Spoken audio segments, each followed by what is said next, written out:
Before we get into today's video, don't forget to leave a like down below. It's completely free, and in doing so, you'll be able to help me cop some of this sweet merch, because god damn, I need me some of that.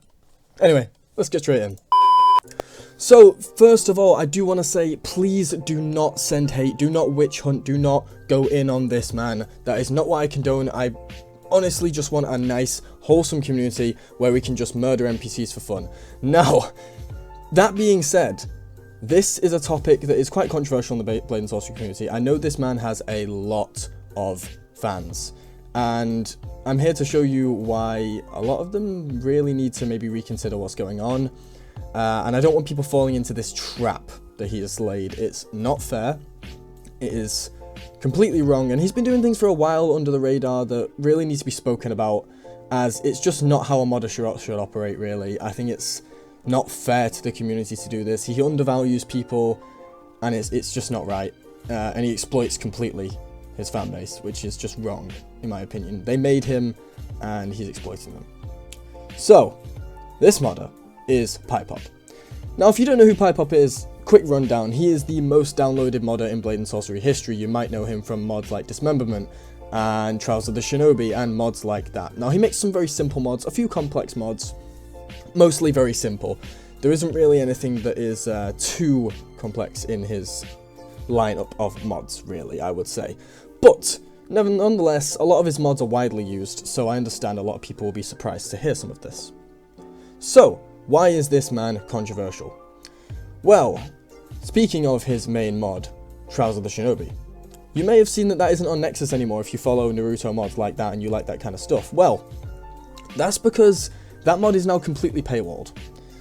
Now, I understand modders should be paid for their work, absolutely. It's a hard job to be at some of these mods out, and they come out really great, high quality now. And Trials of the Shinobi is a decent mod, it's not a bad mod. Now, my problem with this is that modders do get paid on Nexus. If people aren't aware, basically the way modding works is for every 1,000 downloads, you get about maybe 5,000 download points, and download points can be converted directly into PayPal dollars, about $1 for 1,000 points, which is, I mean, fantastic given conversion rates and things like that. So you do actually get some money. And this man thinks it's a correct thing to push forward and try and make a modding career. Now, that is just not an option. If you're a modder, go into game development.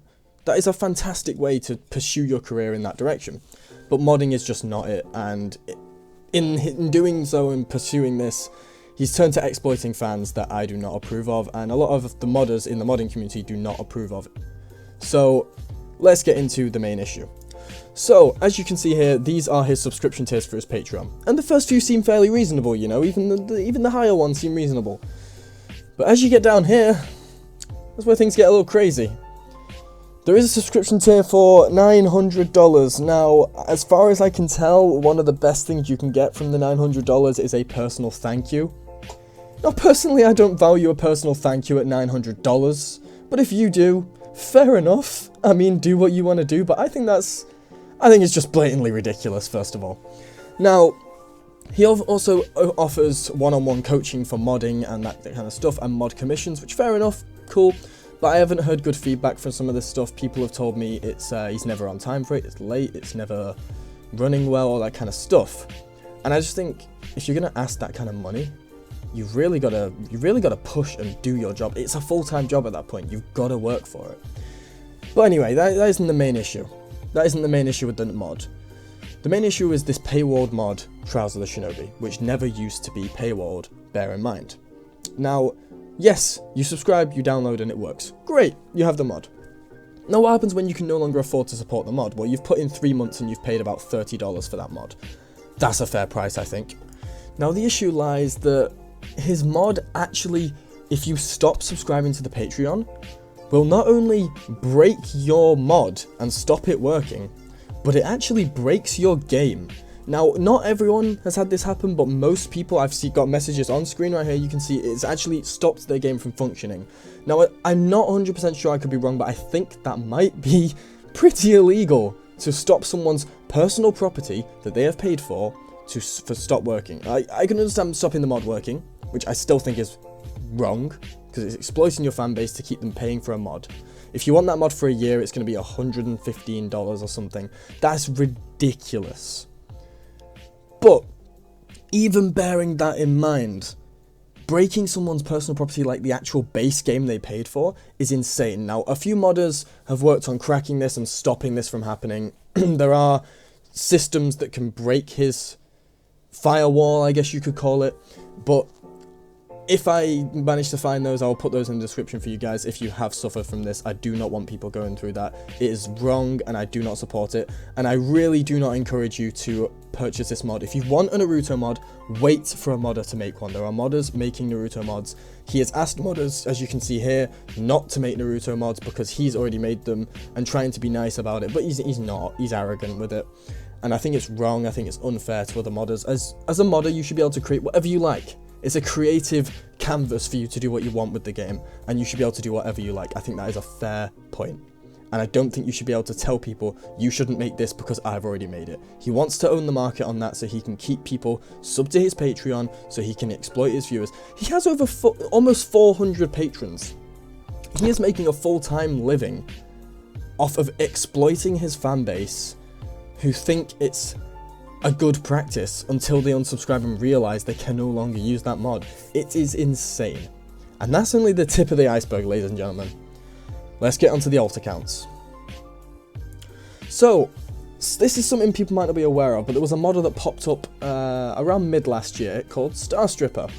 Now, Star Stripper made mods very similar to Pipop, and no one really thought much about it. You know, a lot of people have made those mods. They're easy download points, da-da-da-da-da. But what people started to notice is that the Star Stripper account only endorsed Pipop mods and frequently defended him in every single situation he got himself into. And that I mean, you could pass that off as being a fanboy, but we actually found out that is his alt account. So he was defending himself and propping himself up and boosting his own downloads through a separate account. And it's just scummy practice. None of the modders do that in this community. We're all at we're a tight community. It's like a family, these modders. We don't do this stuff. We work for the players, not against the players, and it's not fair to boost yourself up just so you can be the top dog. It's not right, it's wrong, and also I'm pretty sure having an alt account like that is against the rules. So, yeah, it's not good. He was advertising Paywalled mods all over Nexus. He's now removed those so he doesn't get banned. But as of right now, he has been removed from the modder role on the Discord, the official Blade and Sorcery Discord, and he no longer has any of his roles. He was stripped, as the devs do not support what he was doing. Now, there's been some other things like undervaluing modders. He offered me $50 for a whole set of 200 models made from scratch, which is insane. And he even asked this modder here to record an entire Bone Lab playthrough for him for $30. Make your own content, dude, and don't undervalue people like that. $30 is ridiculous for 8 hours of gameplay. Come on now. So the last little thing I wanted to go through that a lot of modders I don't think will actually mind me going through, which is not public information, is that a lot of the stuff in his mods, like scripts and models and stuff, have been made for him without credit. Now, he has credited some people, fair enough, but a lot of the stuff has not been credited. Specifically, scripts for his earlier mods, like item activation and the return mod. Yeah, they were made for him by two other people, Lenica and Darko, two other modders who are frequently around in the community, and one of them is actually a developer on the game, and completely uncredited and claims them for himself, which I think is, again, not fair, especially when he doesn't approve of appropriate credits, apparently, and legal action may be taken if he isn't credited in certain things. I think that is insane. But yeah, that's one last point I wanted to make. Now, one little small thing I'd like to just talk about quickly is that I just noticed, well, we recently noticed in the community, that this man uses a voice changer on his videos. His voice is not that deep. You can blatantly hear there's a voice changer on it. So go hire the pitch on one of his videos if you can, put it on 2x speed. It'll sound pretty normal, I promise you.